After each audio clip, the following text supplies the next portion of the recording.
One game, one win. Jonathan Banks here alongside Tom Krosnowski. We have the first regular season rebound presented by Q30 Sports. Tom, Quinnipiac played Brock and tied 4-4 in their exhibition game. What did you think the Bobcats did better to get the win today?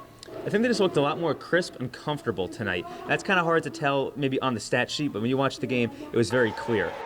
Passes were stick to stick. Guys were just making passes in open space. The special teams looked really sharp, which we're going to get into later. And the defense and goaltending, much improved than it was against Brock. Against Brock, it looked a little bit young and immature, as Rand Pecknold said. But tonight, there were still a few mistakes, but it looked better than it did against Brock. I think they allowed more total shots, but overall a few less scoring chances, and Petroselli played a better game. And you alluded to this earlier when you talked about the special teams. The Bobcats, top 5 in the country last year in power play and penalty kill. It's obviously a unit that they specialize in. What'd you like from those units tonight? Well, I like that on the first power play goal, you saw almost every Bobcat on the ice touch the puck.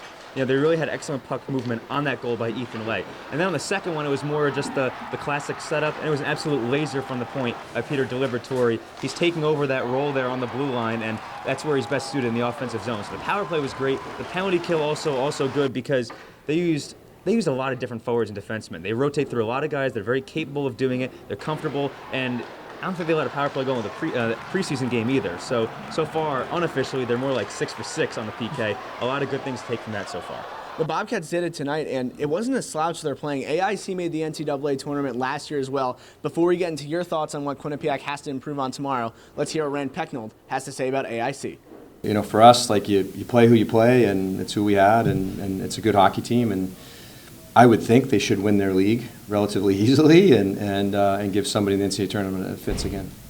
You heard from Rand Pecknold. Now let's hear from Tom Krosnowski. What do you think the Bobcats have to do tomorrow to improve on their performance today? Well, Captain Nick Germain also mentioned this. Playing a full 60 is going to be really important for the Bobcats tomorrow. He mentioned they played about a 45 or 50-minute game, and that might have even been a little bit generous at times. In the second period, they were heavily outshot by AIC, and in the third period, they relented a little bit at the end. AIC got some pressure there with the goalie pull. So tomorrow, a big key is going to be to play a full 60. It's even strength, that's power play, that's penalty kill, all situations.